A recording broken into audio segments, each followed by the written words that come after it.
Muito bem, estamos então aí gravando mais uma aula, tá, de monitoria do pré-ENEM de Biologia, realizado pelos bolsistas do PIBIS, do curso de graduação de Biologia, né? E eu gostaria então aí de convidar todos os presentes, alunos do Polivalente do terceiro ano, a participar dessa aula, né? A segunda aula nossa, ela vai estar também disponibilizada depois dos canais de comunicação da escola para quem não puder, né? Porque esse horário é à tarde, muitos de vocês devem ter algumas atividades acadêmicas ou mesmo trabalho, né, e não possam estar disponibilizando. Então, todas as nossas aulas de monitoria vão ser gravadas com esse intuito, de poder disponibilizar para aqueles que não têm acesso, poder rever esse conteúdo, tá? Então, eu desejo a todos aí um bom dia, uma boa tarde, uma boa noite, dependendo do horário que vocês estejam assistindo. E agora eu passo a palavra, né, para todos os bolsistas do curso de Biologia da UENG para essa nossa aula, tá bom? Então, fiquem à vontade, meninas. Agora é a aula de vocês, tá bom? Boa tarde a todos. Sejam bem-vindos. Muitos aqui não estavam na nossa monitoria de terça-feira. A gente deu o conteúdo de água e sais minerais. Água e sais minerais. Bioquímica, água e sais minerais. Na semana que vem vai continuar a bioquímica, porque tem outros conteúdos também, além de água e sais minerais. E hoje a gente vai corrigir os exercícios e tirar uma dúvida da Maria, que perguntou a gente sobre o ATP, e aí a gente preparou um materialzinho para mostrar para vocês. Antes, eu queria deixar as meninas se apresentarem, e depois eu vou compartilhar para vocês mostrarem o nosso Instagram, falar para vocês seguirem a gente lá. A gente posta toda semana conteúdos sobre química e biologia. Mês que vem vai voltar o nosso laboratório em casa. Aí vocês podem dar uma olhada lá no nosso Instagram, que tem tudo sobre o laboratório em casa, que vai ser um concurso, que tem premiação também. E contar com a presença de vocês. Só deixar elas se apresentarem aqui. Boa tarde, sejam bem-vindos. Meu nome é Ariane, para quem não estava na aula passada, e espero ajudar vocês.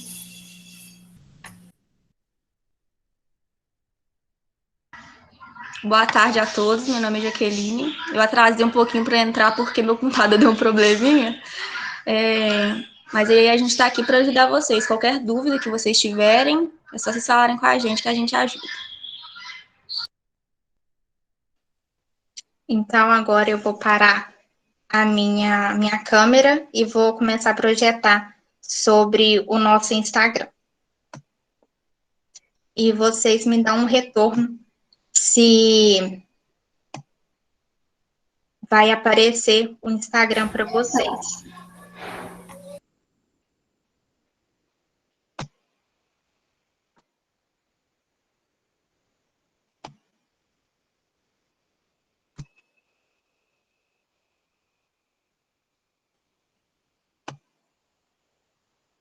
Tá aparecendo no Instagram ou ainda tá no Match?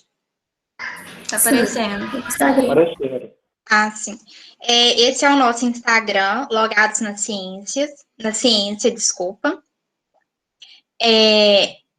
Aqui tem a inscrição para o concurso Laboratório em Casa, mas eu acho que, por enquanto, ele está fechado, vai voltar a abrir mês que vem. Aqui são nossas publicações, que é feita segunda, quarta e sexta. E aqui para baixo tem algumas informações sobre o nosso concurso. E queria que vocês dessem uma olhada nesse concurso. Quem pode participar são alunos do Polivalente e do Levindo, que são do Senador Levindo, que são as duas escolas que o PIBID atua. Então, só alunos do Polivalente e do senador Levindo que pode participar desse concurso. E aí, então, aqui vocês vão poder ter acesso de algumas informações sobre o concurso e alguns conteúdos que a gente preparou, que está aqui, sobre matéria de Química e Biologia.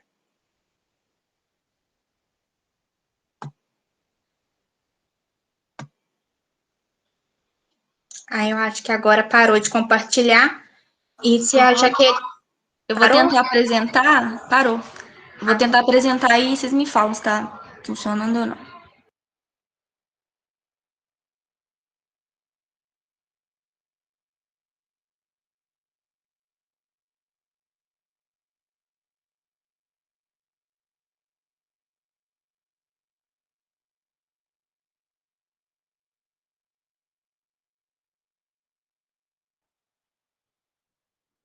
Por enquanto, nada, Jaqueline.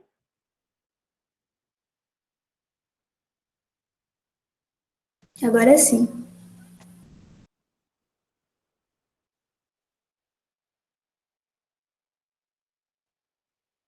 Não sei para vocês, mas para mim está escuro aqui. Vocês estão apresentando? Para mim apareceu direitinho. Eu tô vendo. Só não tá em tela cheia por enquanto.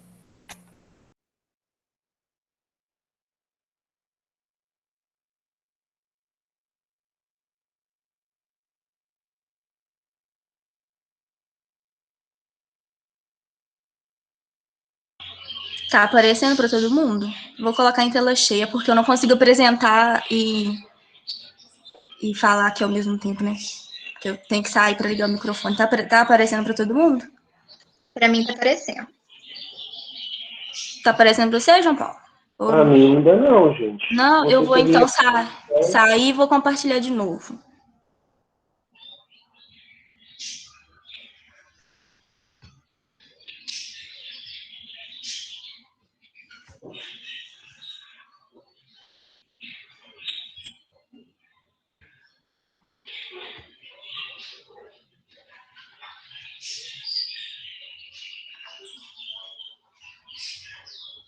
Tá aparecendo? Coloquei de novo. Sim. Agora tá, João Paulo? Para mim não. Vou perguntar aos alunos, né? Pergunta aí se todo mundo tá vendo direitinho. Meninos, vocês poderiam abrir o áudio aí, confirmar se vocês estão visualizando?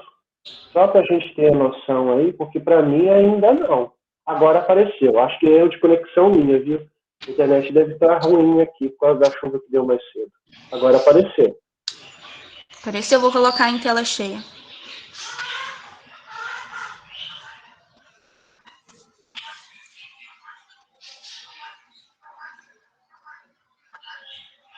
Aí apareceu em tela cheia para todo mundo? Sim. Sim. Sim. Então tá bom, então eu vou começar. Na aula de terça, uma menina, a Maria, ela perguntou o que era o ATP. Aí eu falei que a gente traria na próxima aula e explicaria a ela o que é. Então, o ATP é uma sigla utilizada, né, para denominar a adenosina trifosfato, como eu tinha dito na aula. E essa molécula ela é encontrada em todos nós seres vivos. Então, ela é o principal a principal forma de energia química. Uma vez que a hidrólise é altamente exergônica, ou seja, libera energia livre. E é graças a ela e aos diversos processos celulares que ocorre a homeostase celular mantida. A ATP, como eu tinha dito, é a fonte de energia, basicamente. E aí, ela é constituída por uma base nitrogenada, que é essa cinzinha aqui, que é a adenina, e por uma ribose, que é essa vermelhinha aqui, que é o carboidrato. E por um grupo de 3 fosfatos, que são essas 3 bolinhas. Cada bolinha é um grupo de fosfato. Quando a adenina ela se junta a essa ribose, ela vira adenosina. E aí, quando a adenosina, né, que é a junção da adenina com a ribose, se junta a esses 3 grupos de fosfato, aí gera a adenosina tri, né, que significa 3, adenosina trifosfato. Quando essa adenosina ela está ligada a só um grupinho de fosfato, a só uma bolinha dessa verdinha, a gente fala adenosina monofosfato. Quando ela está ligada a 2, a gente diz adenosina difosfato, que está ligada só a 2 fosfatos. A Ariane vai explicar depois para vocês como é que ocorre essa hidrólise, né?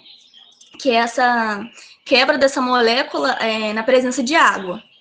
E aí ela vai mostrar para vocês como é que é formada essa molécula de ATP.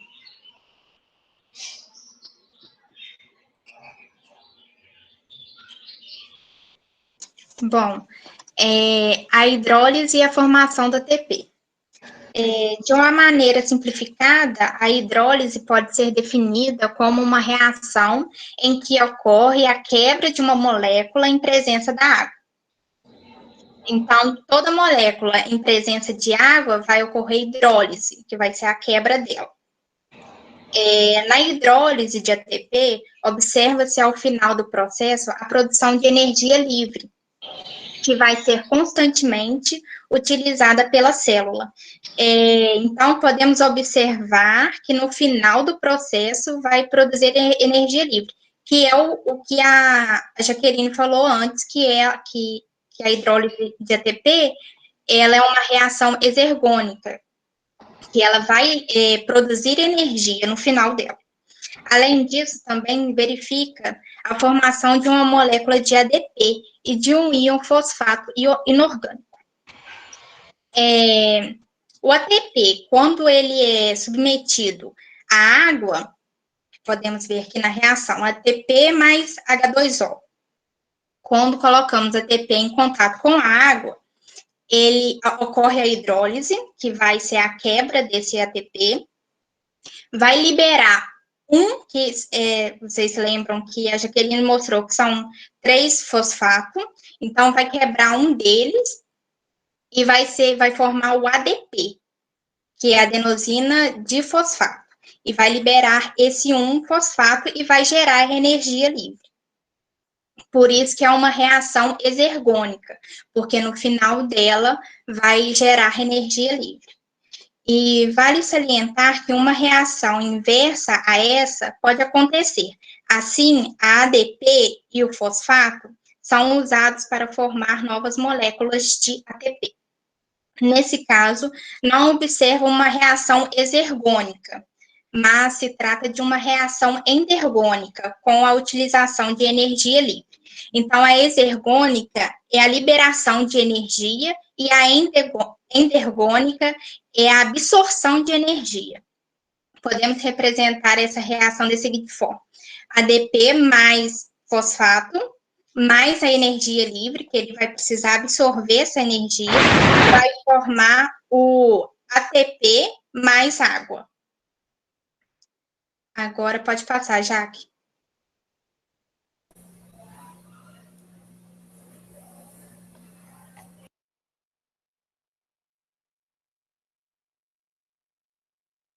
Não passou para mim, não.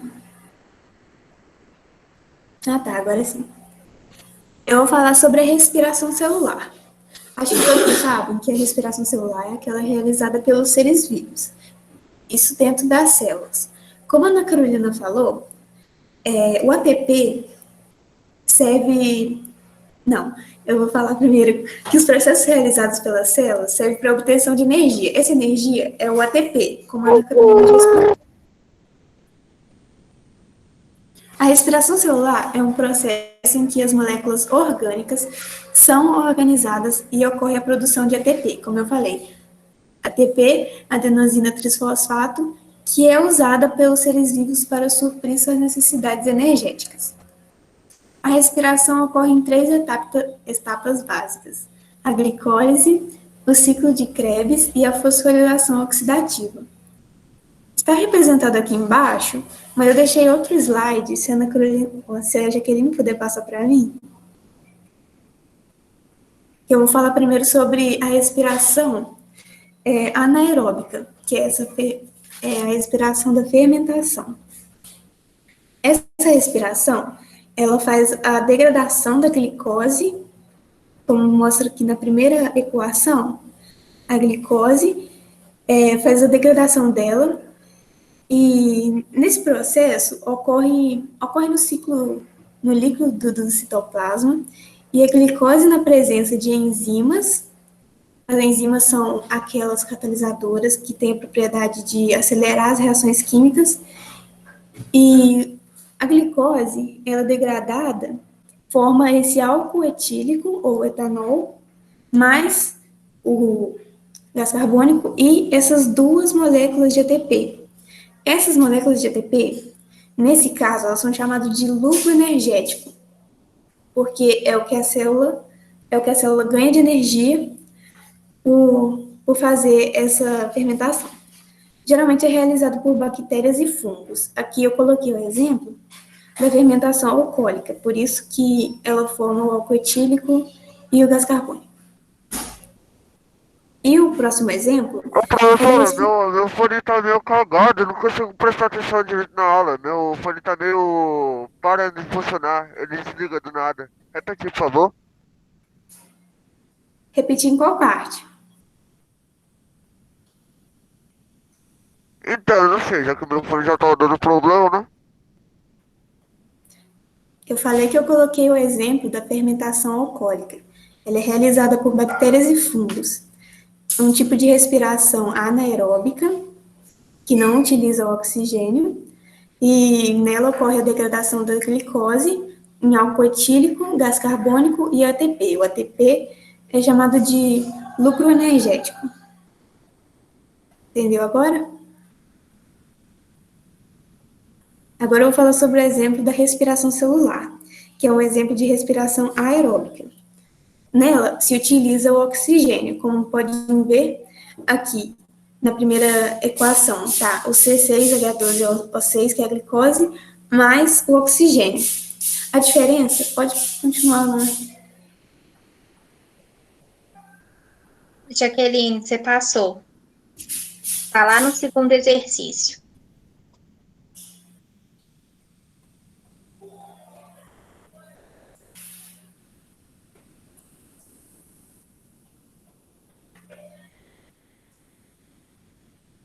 Ainda não voltou para mim.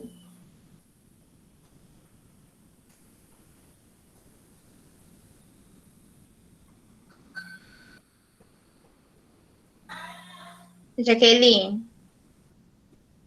você está no segundo exercício do Enem. Isso, volta.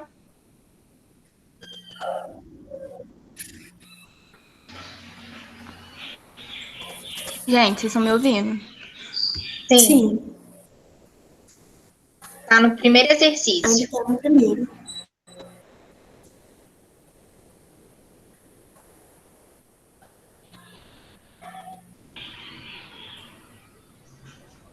É porque tá... Se quiser, para de compartilhar, que eu compartilho aqui. Tá travando porque aí pra você? tá travando. Ah, Pra tá. mim tava aparecendo uma tela preta, como se eu não estivesse compartilhando.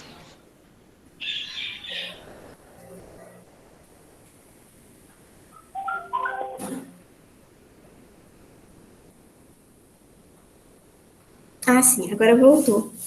Como eu falei, na primeira etapa estou mostrando a glicose mais o oxigênio. A diferença dessa para a fermentação, que é a respiração anaeróbica, desculpa, é que ela degrada por completo essa molécula de glicose. Tá vendo que na primeira ela transforma em álcool etílico? Na segunda, ela degrada por completo para obter energia.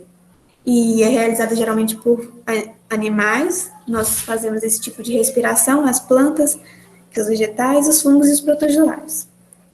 Nessa equação da glicose, nessa respiração celular, ela absorve o oxigênio da atmosfera e as células levam toda essa equação, que está representada, a glicose com o oxigênio, para a mitocôndria. E lá é liberado para gerar energia, lá que ocorrem as reações. Na mitocôndria, acontecem essas reações que estavam representadas no slide anterior. Pode voltar, Jaqueline, se você conseguir.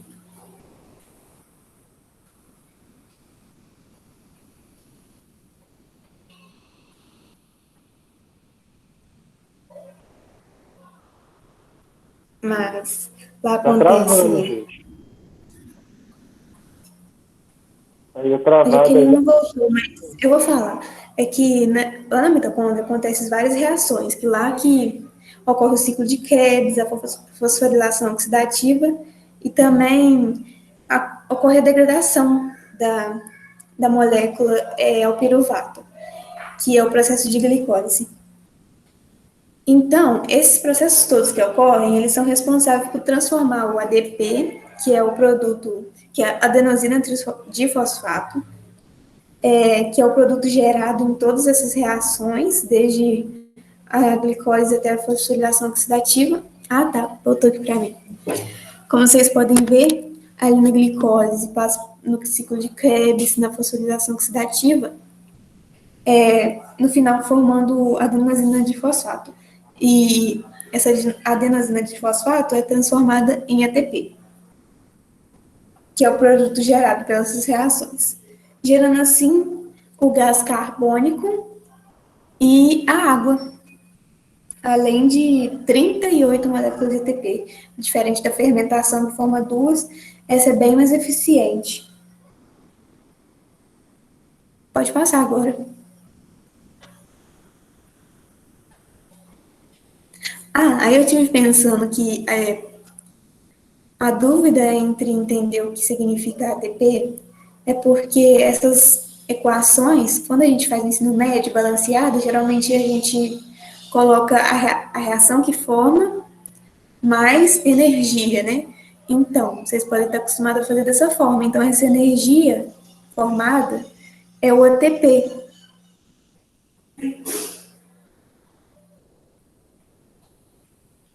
Pode passar para os exercícios.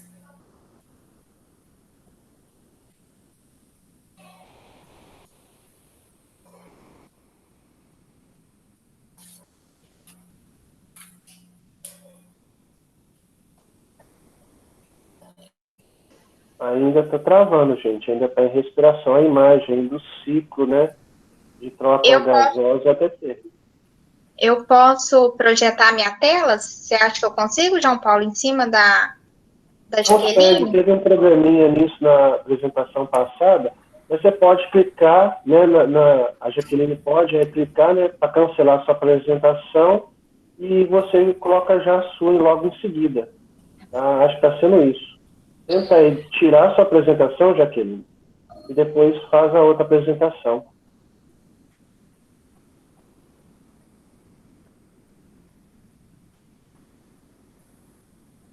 Você conseguiu?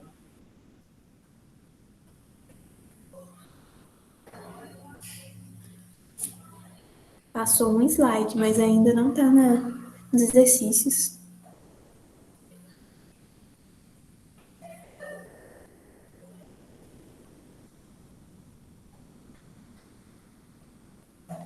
Gente, eu tive que entrar pelo celular. Eu não tô conseguindo. João Paulo, tem alguém compartilhando a tela.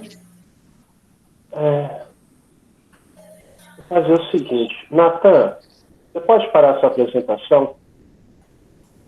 Você vai fazendo isso desde a apresentação passada, tá, Natan Pereira? Então, eu solicito que você faça isso para não atrapalhar a nossa aula. Se você entrou aqui no chat, nossa monitoria de química, deve ser para ter uma aula, não é para fazer brincadeira com joguinhos, não. Porque senão eu vou comunicar à escola e a escola vai comunicar aos seus responsáveis. E isso está sendo gravado. Se você não percebeu, não só você, mas os outros também, tudo está sendo gravado aqui, tá? Eu espero que você compartilhe de forma útil, inteligente, e participe dessa aula de monitoria de um cursinho pré-ENEM. E não fique fazendo gracinha, porque a gente está aqui trabalhando sério. Elas estão disponibilizando o tempo delas como professoras, e eu também, tá bom? Isso serve para todo mundo. E só deixando claro, eu deixei o chat bloqueado para evitar conversas pareadas. Quando terminar a apresentação, eu libero para todo mundo poder fazer perguntas inteligentes e questionamentos em relação à aula. Tá bom, gente? Que fique claro isso. Por enquanto, vamos só assistir a apresentação, tá bom? Eu vou projetar a minha tela aqui, mas eu vou deixar o meu microfone ligado, porque eu não vou conseguir desligar depois. Só um minuto, aí vocês me dão um retorno. Se vai aparecer para vocês. Estou compartilhando. Sim. Sim, conseguiu. Então, eu vou apresentar aqui. Abrir.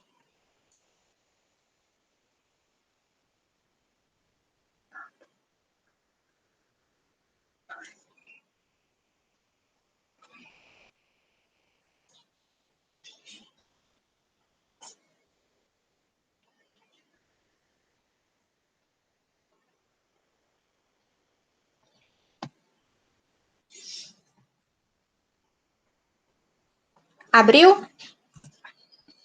Sim. Tá. Exercício Sim. número 1.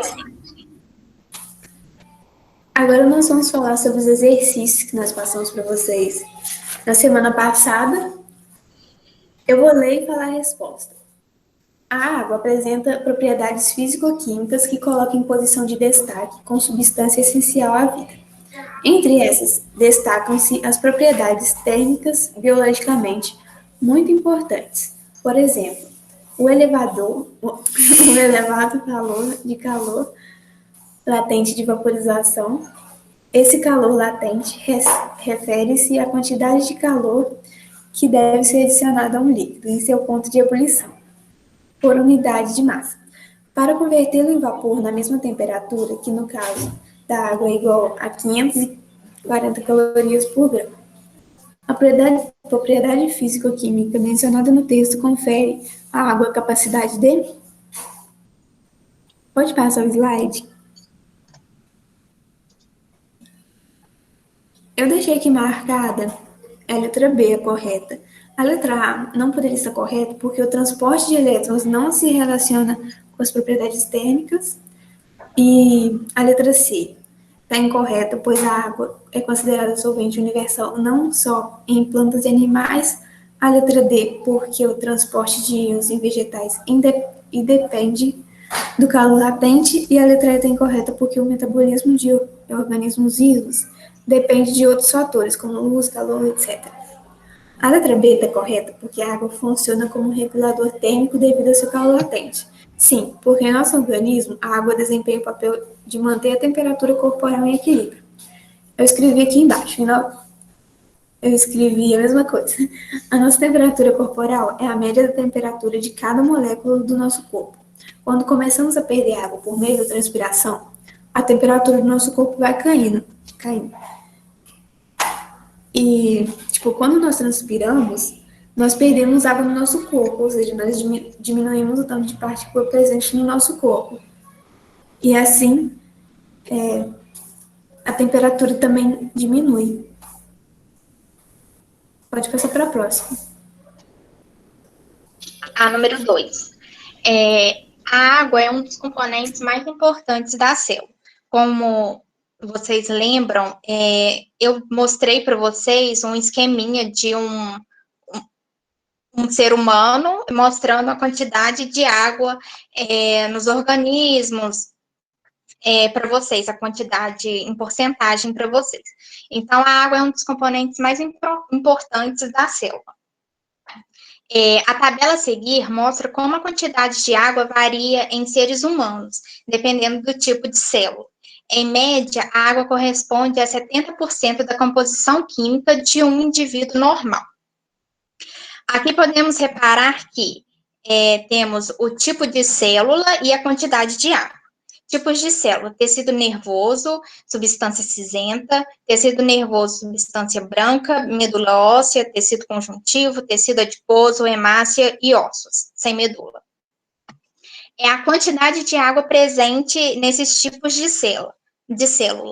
85% é a quantidade de água presente no tecido nervoso na substância cinzenta. Já na substância branca, ela corresponde a 70%. Na medula óssea, corresponde a 75%. No tecido conjuntivo, corresponde a 60%. No tecido adiposo, corresponde a 15%. Na hemácia, corresponde a 65%. E nos ossos sem medula, corresponde a 20%. Então, eu queria que vocês lembrassem, mais ou menos, esses valores que vai ser referente à pergunta. Durante uma biópsia, foi isolada uma amostra de tecido para análise de um laboratório. Então, aqui ele não fala qual tecido que foi analisado para fazer essa biópsia. Enquanto intacta, essa amostra pesava 200 miligramas. Após secar em estufa, quando você tirou toda a água do tecido, a amostra passou a pesar 80 miligramas. Com base na tabela, pode-se afirmar que essa amostra é de. Então, vamos aos dados do exercício. Aqui falou que era um tecido, ele não especificou qual que era. Falou que ele intacto, ele pesava 200 miligramas. E depois que retirou toda a água, que foi levada à estufa, passou a pesar 80 miligramas. Então, antes com água, ele pesava 200 e depois sem água, 80. Então, aqui, para a gente saber qual que é o tecido, a gente vai fazer, basicamente, uma regra de 3, que é o mais fácil, que eu vou pegar o 200 miligramas corresponde a 100% do peso, né, do tecido, da massa do tecido, e 80 vai corresponder a X, que vai ser a porcentagem que ficou sem a água. Depois, nesse processo, vamos descobrir a porcentagem de água que evaporou. E deixa eu passar aqui para vocês, ó. 200 miligramas corresponde a 100%, 80 a X. Então, vamos fazer uma regrinha de 3, né? Cruzar aqui. 80 vezes 100, 200 vezes X. 200X, que é igual a 8.000. 8.000 dividido por 200, ficou 40%. 40% é a porcentagem que ficou desse tecido, que o restante foi embora da água. Então, vamos pegar o total que era antes dele ser levado para a estufa, que é 100%, e do tecido que ficou. Que aí, subtraindo isso, vamos descobrir a quantidade de miligramas que evaporou junto com a água, que foi 60%. Aí eu pedi para vocês memorizarem aquele quadrinho com as porcentagens relacionadas aos tipos de célula. E aqui, ó, o 60% seria o tecido conjuntivo. Então, a resposta é a letra D, tecido conjuntivo. O fósforo, geralmente representado pelo íon de fosfato, é um ingrediente insubstituível na vida, já que é parte constituinte da membrana celular e das moléculas de DNA e do trifosfato de adenosina, o ATP, principal forma de armazenamento de energia da célula. O fósforo, utilizado nos fertilizantes agrícolas, é extraído de minas, cujas reservas estão cada vez mais escassas. Certas práticas agrícolas aceleram a erosão do solo, provocando o transporte de fósforo para o sistema aquático, que fica imobilizado nas rochas. Ainda, a colheita das lavouras e o transporte dos restos alimentares para os lixões diminui a disponibilidade dos íons no solo. Tais fatores têm ameaçado a sustentabilidade desse íon. Uma maneira de amenizar esse problema seria... Então, vamos para os dados do exercício. Aqui fala que o fósforo, desculpa, é um ingrediente insubstituível da vida. Então, nenhum outro elemento da tabela vai substituir o fósforo, porque cada elemento tem a sua função. A principal forma de armazenamento da energia, né, o ATP. O fósforo, ele é utilizado como fertilizante na agricultura, ele é extraído de minas. Então, esse fósforo utilizado na agricultura como fertilizante, ele é extraído de minas. Só que essas minas estão cada vez mais escassas. E esse é o problema que ele quer solucionar. Como que vamos substituir, né? Não substituir. O que vamos fazer para conseguir amenizar esse problema? Uma medida que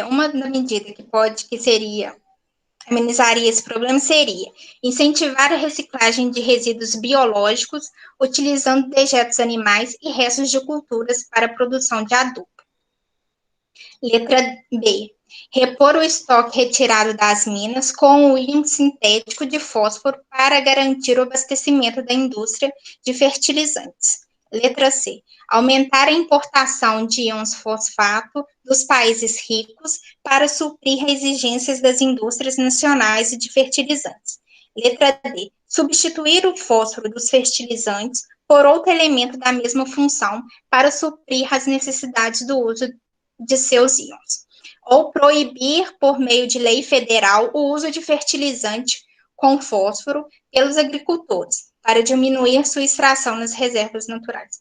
Então, aqui, eu vou começar da letra E para a letra A, explicando porque a letra A é a resposta. Porque a letra E não seria essa resposta, né? Proibir o uso do fósforo em fertilizantes. Porque muitos agricultores usam fertilizantes, né, nas suas lavouras.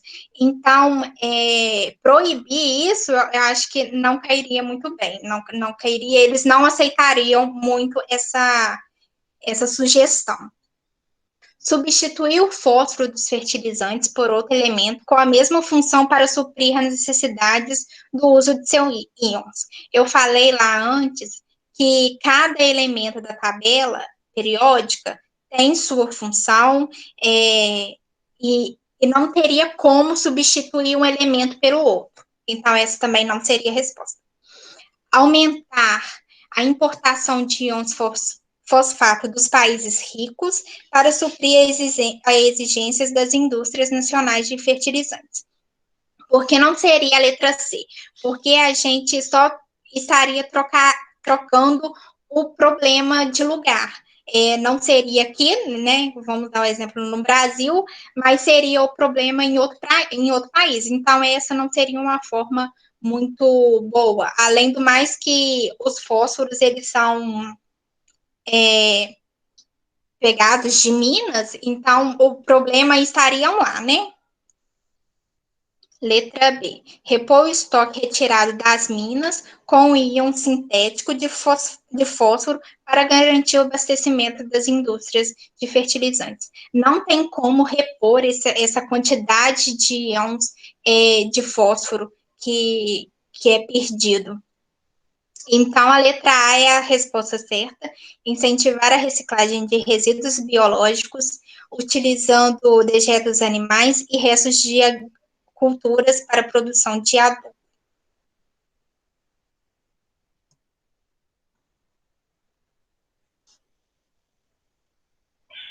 Tá todo mundo me ouvindo?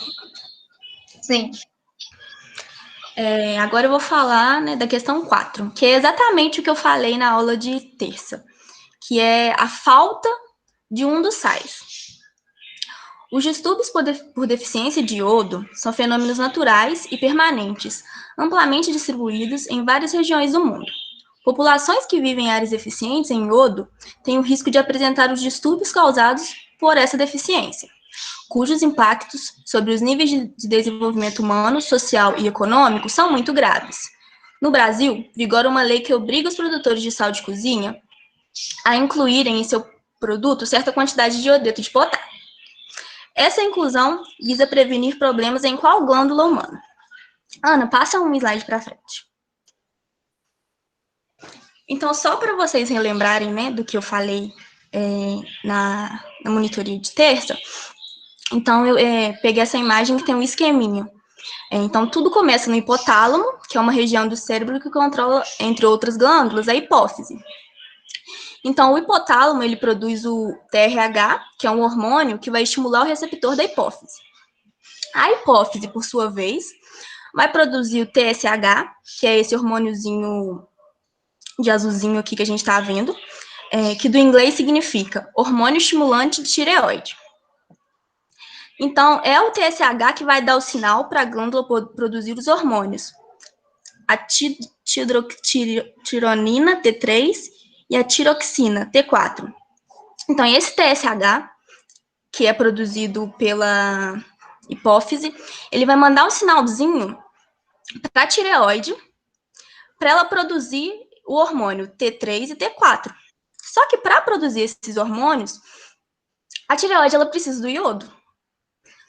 E aí, o iodo, então, entra, e aí o iodo vindo dos alimentos, ele é captado pelas células tiroidianas, e ele vai passar por um processo de oxidação e vai se associar à tiroglobulina, que é uma proteína que é produzida pela própria tireoide. Então, a junção desse iodo oxidado com a tiroglobulina vai formar os hormônios T3 e T4. E aí, parte dessa produção vai ficar ali mesmo, na tireoide, e a outra parte vai ser direcionada para os outros órgãos do corpo. Volta o slide para frente, Ana. Voltar ou passar? Passa para trás, na verdade. Isso. Então, essa inclusão visa prevenir problemas, então, em qual glândula? Então, a falta de iodo, ela dá problema, então, em qual glândula? Na hipófise? Não, né? Porque a hipófise, ela é uma glândula que fica localizada perto do nosso hipotálamo, fica na nossa cabeça. E ela é como se fosse a glândula mestre. Ela que dá o sinal e o comando para todas as outras glândulas. Então, no caso, não é ela. Para a tireoide, que no caso seria a resposta certa, né? Porque, como eu expliquei, a falta do iodo na tireoide causa uma inflamação. Não sei se vocês lembram que eu falei do bócio. Depois eu vou mostrar até uma imagem de pessoas que com essa doença, com essa inflamação. A parte do pescoço fica muito inchada. O pâncreas, a gente sabe, né, que o pâncreas ele faz parte do nosso sistema digestório. É ele que produz o suco pancreático, né, e também produz a insulina. Então, não tem a ver com o iodo. A suprarrenal é uma glândula que regula os níveis de sódio, potássio. Oi? Continue, meninos. Vou continuar. A suprarrenal, como eu estava falando, ela regula os níveis de sódio, potássio e água no nosso corpo, então também não tem a ver, né, com o sal e iodo. E a paratireoide são glândulas que vão regular a quantidade de cálcio no nosso sangue. Então, também não tem a ver com o iodo. Então, a resposta certa é a tireoide. Pode passar, Ana. Pode passar de novo. Aí, essa é uma imagem, né, que eu peguei para vocês verem como que fica a tireoide, né, de uma pessoa que tem essa deficiência de iodo. Pode passar para a próxima. Questão 5. Durante a aula, um professor apresentou uma pesquisa nacional que mostrava que o consumo de sódio pelos adolescentes brasileiros é superior ao determinado pela Organização Mundial da Saúde. O professor, então, destacou que esse hábito deve ser evitado. Vocês lembram que eu falei que o excesso de sódio, ele causava, né, uma doença que é muito recorrente? Então, vamos ver as alternativas e tentar lembrar qual doença é essa. Letra A, obesidade. A gente sabe que não é a obesidade, porque a obesidade tem a ver, né, com sobrepeso. É uma junção de tudo, um aumento de colesterol, um aumento da glicose. Então, assim, não é especificamente só por causa do sódio. A osteoporose, como eu expliquei, ela é a falta do cálcio no osso. Então, também não tem a ver com sódio. A letra C fala diabetes tipo 2. Não seria essa a resposta, porque o diabetes tipo 2 ele é causado pela produção insuficiente da insulina no nosso corpo, né? A insulina é um hormônio que regula a quantidade de glicose no nosso sangue. Então, também não tem a ver com sódio. Hipertensão arterial. Então, hipertensão arterial seria a resposta correta, porque depois eu vou mostrar para vocês o desenho de novo. A hipertensão tem a ver, né, com o consumo alto de sódio, que faz com que haja um aumento no fluxo sanguíneo e aí o coração faça mais força para bombear esse sangue. E não seria hipercolesterolemia, porque hipercolesterolemia significa o alto colesterol, né? É quando a gente ingere muito açúcar e muita gordura. Então, a resposta certa seria a letra D, que é hipertensão arterial. Pode passar, Ana. Só para vocês lembrarem, então, o que é a hipertensão, né? Então, é quando aumenta a pressão da circulação do sangue dentro das artérias, causando estreitamento dos vasos. Então, isso faz com que o coração tenha que bombear mais sangue com mais força, tanto para impulsioná-lo, né? Tanto para impulsionar o sangue e tanto para recebê-lo.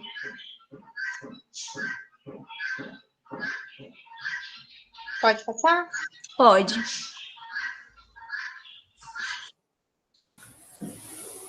A figura mostra duas propriedades da molécula de ar, fundamentadas na polaridade da molécula e na ocorrência de pontes de hidrogênio. Eu mostrei essa imagem na última aula de terça-feira, falando dela sobre a bipolaridade. Mas agora, ela está em outro contexto, que é o contexto de adesão e coesão dessas moléculas de água. Então, eu coloquei como certa a letra A, porque, levando em consideração essa imagem, a propriedade da molécula de água que está representada seria de capilaridade. Pode passar, por favor? Eu coloquei essa imagem para representar a que eu já tinha colocado no slide anterior. Ficou meio ruim de ler, mas está escrito nível de água nos dois. Porque eu expliquei que a propriedade de capilaridade é essa propriedade que ela tem de subir pelos tubos finos. Isso devido às ligações de hidrogênio, que também é correlacionada à propriedade da bipolaridade que eu expliquei. Então, esse tubo fino, ele meio que representa o xilema. O xilema é um condutor de água e sais minerais. Então, a seiva bruta, ela sobe pelos vasos do xilema, os vasos xilemáticos, utilizando a tensão e a coesão,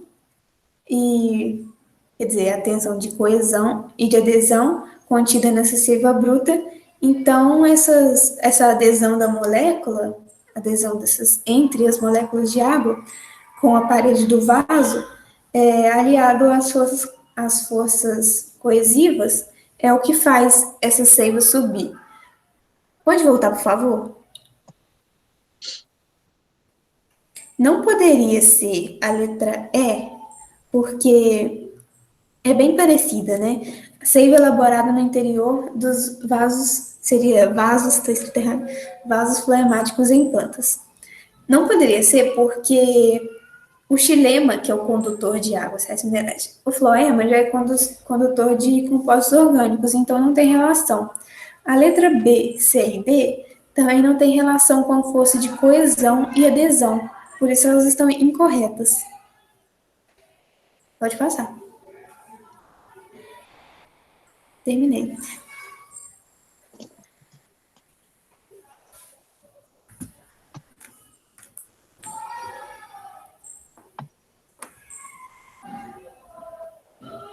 Alguém tem alguma dúvida, alguma pergunta? Era só um pouquinho que eu vou abrir o chat, já que vocês terminaram. Pronto. Então, turma, se vocês têm alguma pergunta, algum conselho, né, uma ideia também para uma próxima aula de monitoria, fique à vontade agora, tá? Eu abri esse espaço agora para vocês fazerem essas perguntas e questionamentos. Se vocês têm vergonha de falar, eu abri o chat também para vocês perguntarem, tá bom?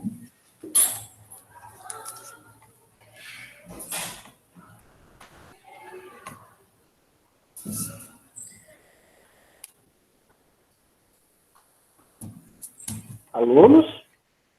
Estudantes polivalentes? Só deixar uma coisa clara, né, para todo mundo que está aqui assistindo. Essa é a nossa segunda aula de monitoria do curso de Ciências Biológicas, tá? As meninas aqui já é a nossa segunda aula. E muitos desses assuntos que estão abordados nesse questionário foi discutido na aula passada de terça-feira, tá? Para deixar claro isso.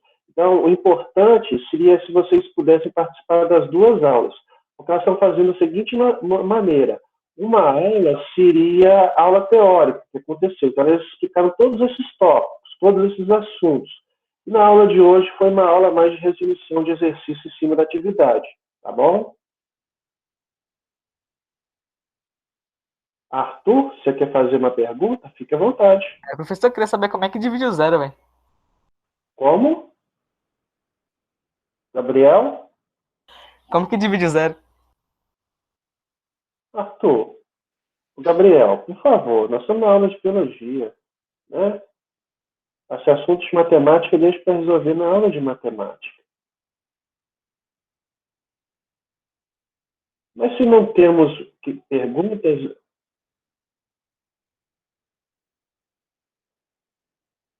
Deixa eu ver a pergunta. Alguém te fez pergunta. Ah, tá. Então, Rafael, está perguntando aí sobre as aulas presenciais, né? Infelizmente, não tenho como responder, porque depende de vários fatores, principalmente da próprio Estado, autorizar as aulas presenciais. Mas também tem a ver com o número de pessoas infectadas e também ocupação em leitos de hospitais, na UTI. Se esse número está muito elevado, é claro que não podemos voltar, tá? Mas uma maneira a gente contornar isso, né, seria as aulas de forma virtual, igual está tendo aqui, né? É a maneira mais fácil de ter acesso aos professores, ao conteúdo, às disciplinas, será participar das lives, né, aula gravada, igual nós estamos disponibilizando esse link, né, dessa aula nos grupos. Infelizmente, não podemos voltar agora. Tem uma proposta que o Estado vai discutir sexta-feira agora, amanhã, se vai voltar ou não. Em Ubá, tá? As aulas nos colégios particulares voltaram, porque eles têm um outro sistema de segurança e monitoramento. Para as escolas estaduais voltarem, é preciso garantir a segurança de vocês, alunos, e também dos funcionários que trabalham na escola. Então, a gente tem que aguardar a decisão do Estado, talvez até judicial, para ver se garante essa segurança para todo mundo poder retornar de forma segura. Tá? Ontem estava 100% de ocupação. Aí eu já não sei o bar, né? Tem que ver esse índice aí para ver se volta. Mas quando o Estado resolve voltar, não é só o município, tá? É o Estado todo, tem mais de 800 municípios. Então tem que ver aí a situação. É claro que cada cidade também pode contornar isso, mas o Juiz de Fora não tem intenção de voltar, tá bom? Mais alguma pergunta relacionada aí, então, à aula que as meninas postaram, gente? Porque nós estamos já com o nosso tempo estourado, né? Lembra? A nossa monitoria era das 4 até as 5, já são 5 e 1, tá? Então, fique à vontade aí para perguntar.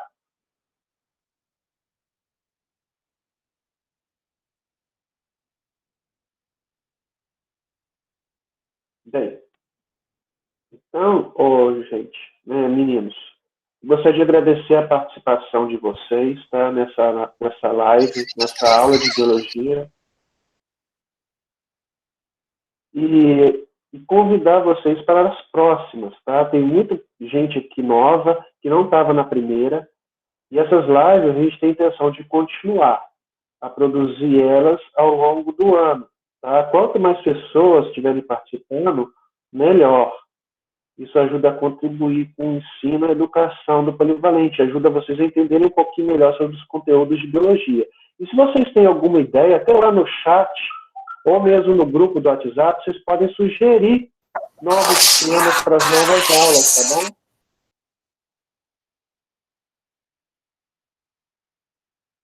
O Rafael perguntou aqui, se a árvore não tem a seiva suficiente, ela não cresce?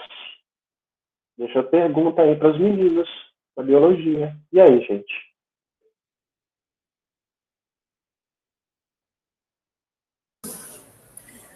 Eu não sei te responder com certeza, mas creio que não, porque ela depende dessa seiva, tanto do xilema quanto do floema. O xilema é responsável por levar água e sais minerais à planta, e o floema é materiais orgânicos. Então, sem isso, ela não sobrevive.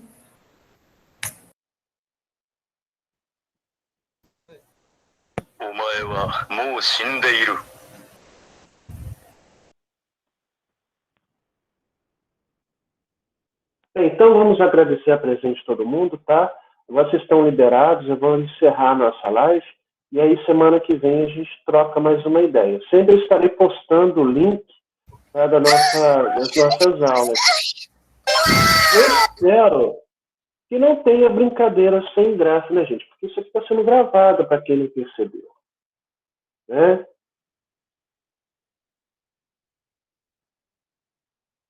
Então, tchau, gente. Um abraço a todo mundo e até semana que vem. Obrigada, pessoal, pela Tchau, participação. gente. Até semana que vem. Até semana que vem. Obrigada, até semana que vem.